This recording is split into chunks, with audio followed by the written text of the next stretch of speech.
Muy buenos días, estimados estudiantes, bienvenidos a esta nueva semana de aprendizaje. A lo largo de esta semana vamos a centrarnos en unas áreas específicas como son lenguaje, matemáticas natural, estudios sociales, educación cultural y artística y educación física. Para comenzar, vamos a iniciar con el área de lengua y literatura, donde vamos a ver el tema del consenso y el diálogo. ¿Qué nos dice el consenso? Dice que el consenso pues es un acuerdo donde nosotros llegamos para obtener ciertas medidas pues de otros integrantes en una discusión. Es decir, el consenso es una decisión que nosotros tomamos frente a una situación problemática, pues que también intervienen otras o varias personas. Aquí nos dice que el consenso nos ayuda a resolver problemas de forma pacífica, no violenta. Un consenso es un acuerdo logrado por la mayoría de los integrantes que conformaban la discusión de un tema en particular. Es lograr una decisión satisfactoria para todos o la gran mayoría. No sé si ustedes se recuerdan los eventos pasados que vivimos en octubre del 2019, en donde hubo algunos conflictos armados, algunos disturbios sociales, y a la final se llegó a un consenso para que estos disturbios, estos enfrentamientos que habían en la calle, se acabaran. Y en este consenso pues intervinieron algunos actores políticos, algunos actores ciudadanos y otros actores pues estratégicos del país pues para lograr un acuerdo, lograr pues un documento donde lo que principalmente se buscaba en aquel entonces era eliminar con el subsidio de los combustibles. Entonces aquí vemos claramente en esto que le estoy contando sobre el consenso que lograron ciertos actores políticos y sociales para lograr la paz dentro de las controversias que hubo en octubre del 2019.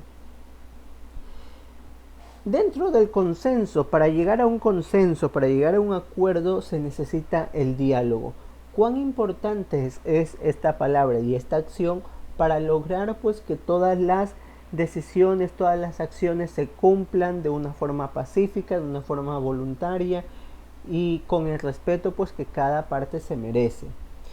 Nos dice que el diálogo es el ejercicio de escuchar al otro y conocer su forma de opinión, su pensamiento, sus ideas, con respeto. En esta forma de escucha que nosotros le damos hacia la otra persona, pues estamos practicando claramente el respeto, en donde no solamente yo tengo la razón, yo tengo la palabra, sino también lo tiene la otra persona, y la otra persona también puede tener la razón en ciertos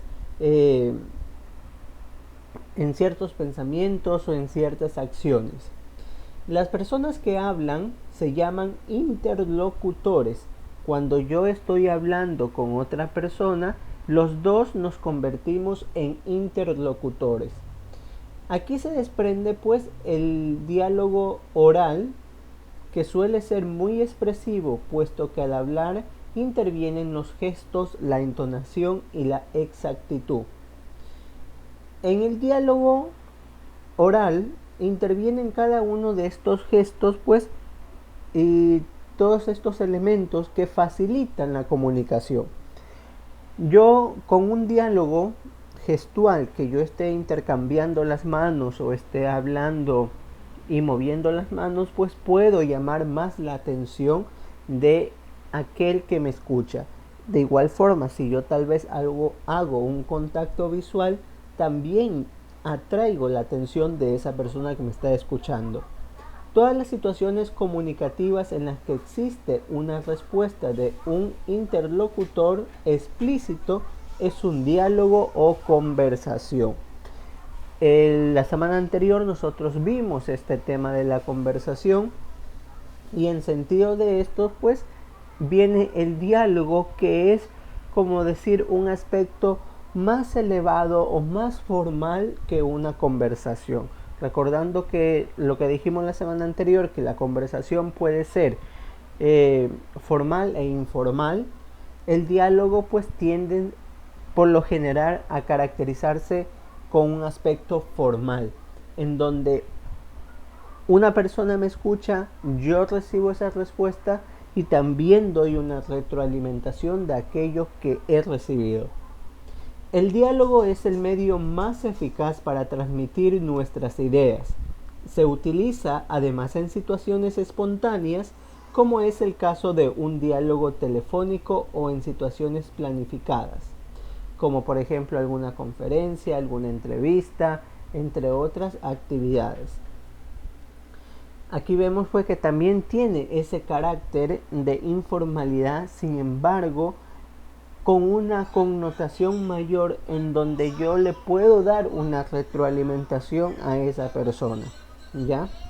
Por ejemplo, digamos que yo converso solamente con una persona y le pregunto, hola, ¿cómo estás? Y él me contesta, muy bien, me va todo bien, sin embargo, algunas veces me siento triste. Y yo cambio a otra pregunta y tal vez le pregunto, ay, ¿qué tal tu familia, tu esposa? Ahí yo no estoy dándole un diálogo, yo no estoy haciendo un diálogo con esa otra persona, yo estoy conversando, y más que conversando, cuestionándolo pues de algunas situaciones que le pasan en su vida. Pero cuando yo le digo a esa persona, ay, eh, lo siento mucho, tal vez no lo sabía, que estás pasando un momento delicado, eh, yo voy a orar por ti, o te voy a tener presente siempre, te voy a recordar, voy a tratar de llamarte, animar. Esas son cosas pues que ya se convierten en un diálogo, porque yo le estoy dando esa retroalimentación que necesita esa otra persona. En este sentido, nosotros vamos a irnos a nuestro texto de trabajo en la página 75. Ojo, en el texto que ustedes tienen en su casita, esos dos libros que le dio el Ministerio de Educación, no van a encontrar esta página. Esta página lamentablemente forma parte de otro texto que está por venir, o irá a llegar en algún momento, pero en esta semana se va a trabajar en esta página. Por lo tanto, les voy a enviar una captura de esto para que ustedes puedan irlo trabajando en su casa, irlos leyendo, profundizando y recordando pues siempre que todas estas temáticas que estamos viendo ahorita ya forman parte de los componentes básicos del quinto año de educación básica. Entonces, por favor, estar atento y ver pues qué es el diálogo y cuáles son las características que ahorita vamos a ir observando. Esto ya lo hemos hablado anteriormente pues, y aquí están las situaciones planificadas que decíamos que el diálogo tiene esa connotación mayor, en donde se hace una entrevista sobre algún determinado tema, una conferencia, y también puede ser un debate. Siempre entre dos o más personas. Aquí no solamente va a existir una persona, porque eso ya no sería un diálogo, sería un monólogo, ya que el monólogo es cuando una persona habla normalmente frente a algún espejo o por sí sola para ella misma. Entonces eso ya sería un monólogo. El diálogo se hace entre dos o más personas, nunca entre una sola persona. Ahora vamos a ver pues cada uno de estos de estas situaciones planificadas, en donde el diálogo juega un papel transversal en toda la actividad que se va a desarrollar. Por ejemplo, en la entrevista Es un diálogo en el cual el entrevistador hace preguntas a un personaje sobre un tema específico. La entrevista generalmente tiene tres partes: un saludo para presentar al personaje y darle la bienvenida, un cuerpo y finalmente una despedida para agradecer al protagonista por sus respuestas.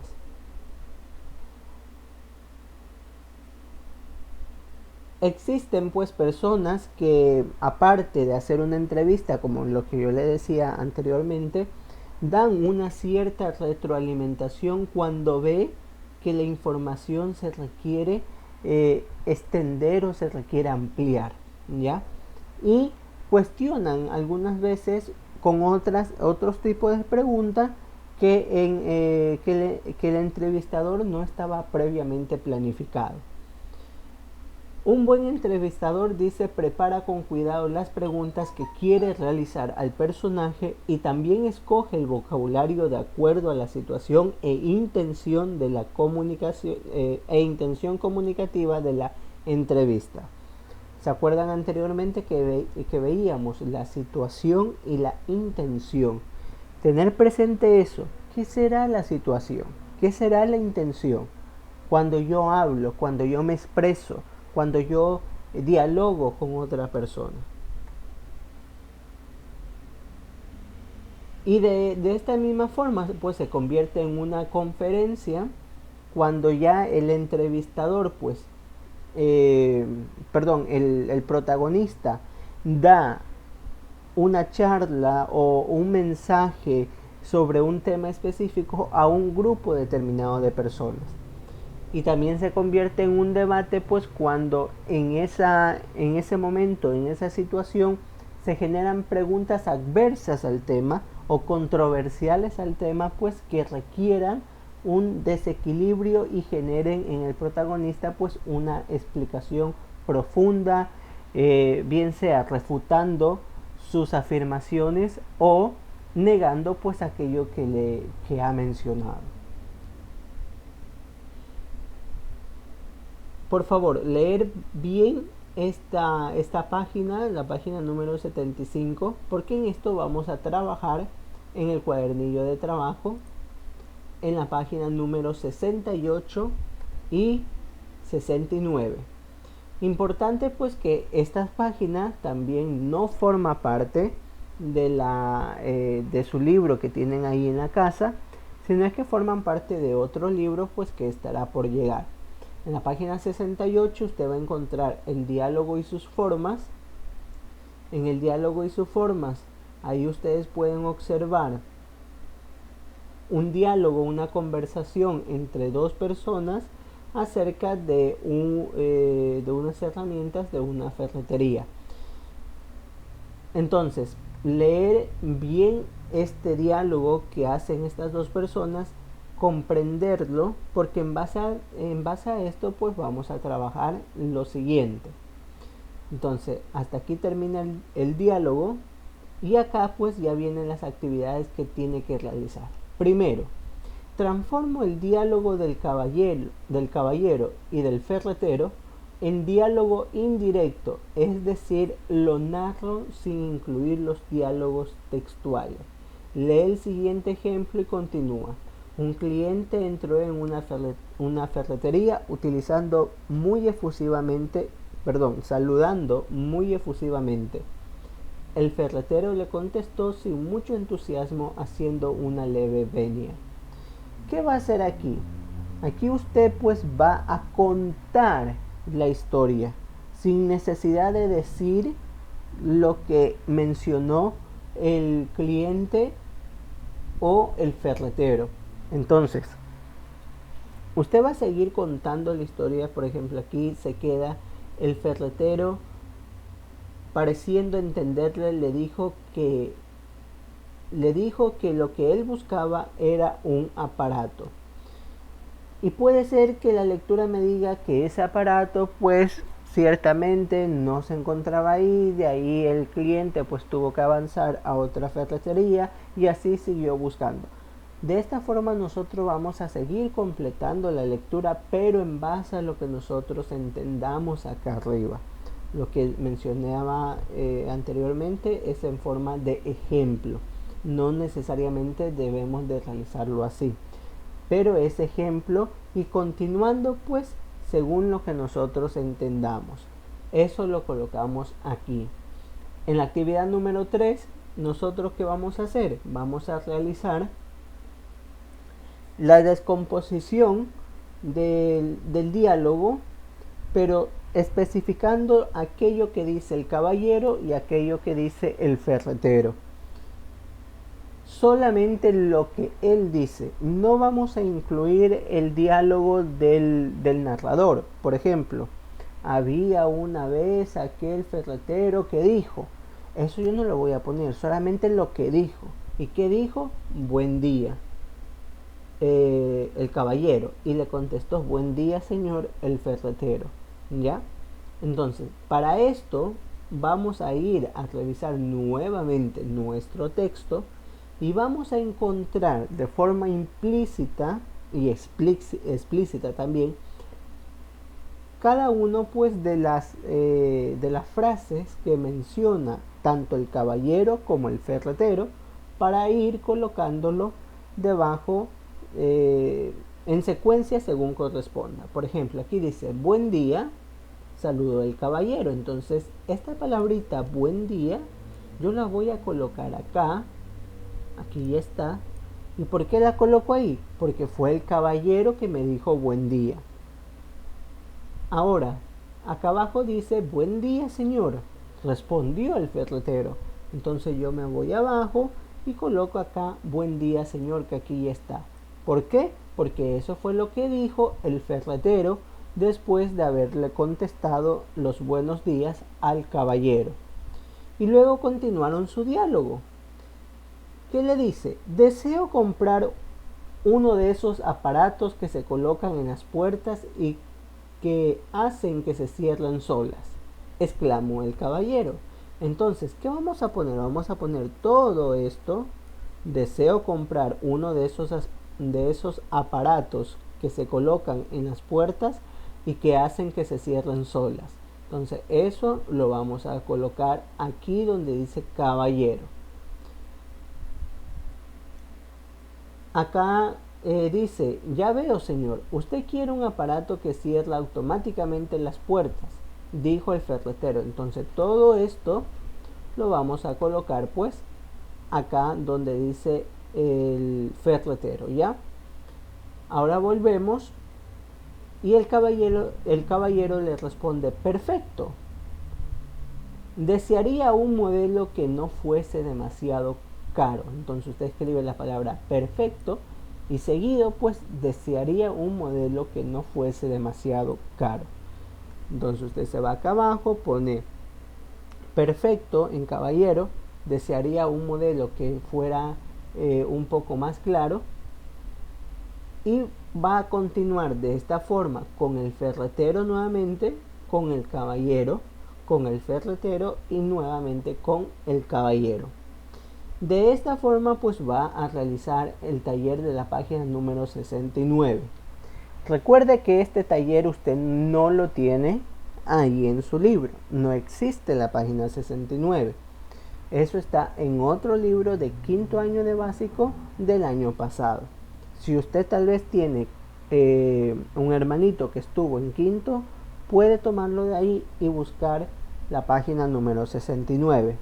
Si usted no tiene pues hermanito, guíese con las capturas de pantalla que yo les voy a mandar, y cada actividad la va a ir anotando en el cuadernito. Es decir, solamente son 2 actividades, esta y la de acá abajo.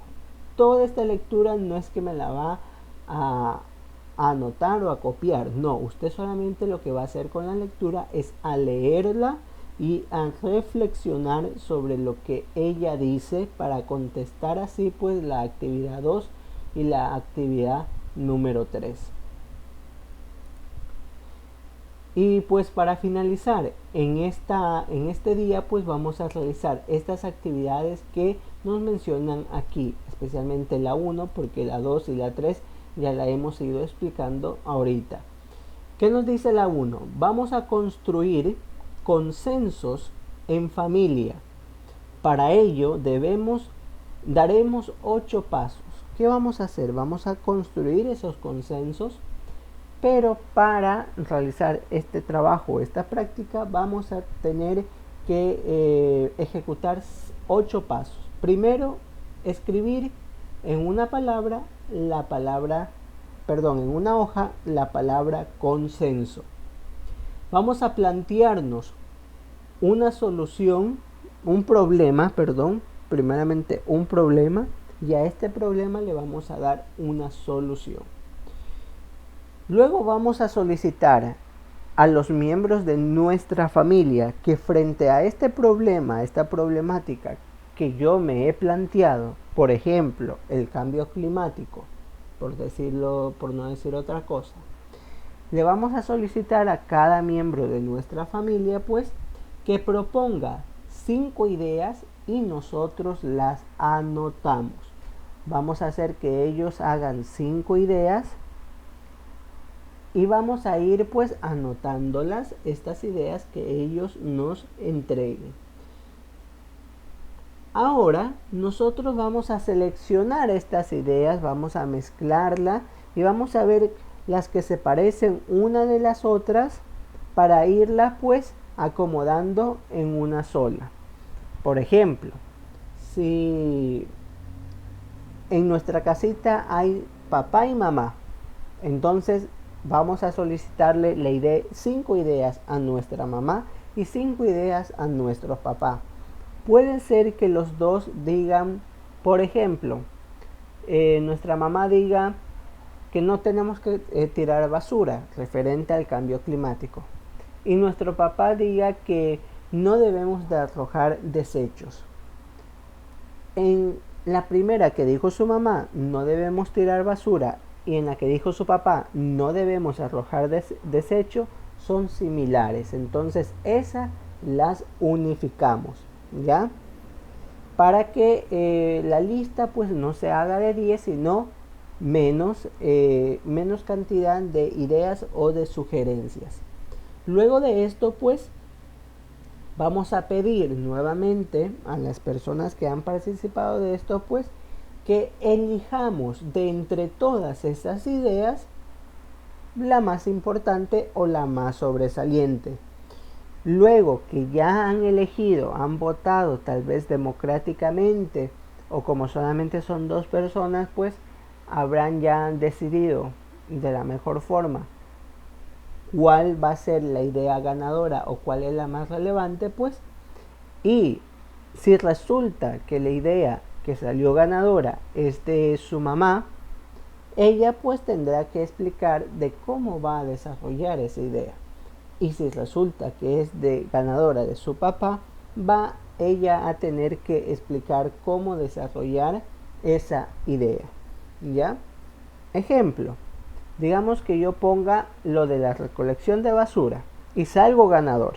Entonces yo voy a proponer de esa acción de recolectar basura, pues, que cómo se la va a desarrollar. Tal vez con campañas de concientización, tal vez con el diálogo en la comunidad, con poner el ejemplo también, no botando desde mi persona la basura a la calle. Esto sería pues el trabajo para el día de hoy. Por favor, prestar mucha atención al video. Si usted no entiende una parte, recuerde que puede volver a repetir, a pausar y a repetir el video para que no se pierda cada uno de estos detalles. Voy a estar enviando las capturas respectivas de las páginas a trabajar. Por favor, atentos, y cualquier consulta pues me pueden responder. Me pueden preguntar. Trataré de responder a la brevedad posible. Nos vemos el día de mañana.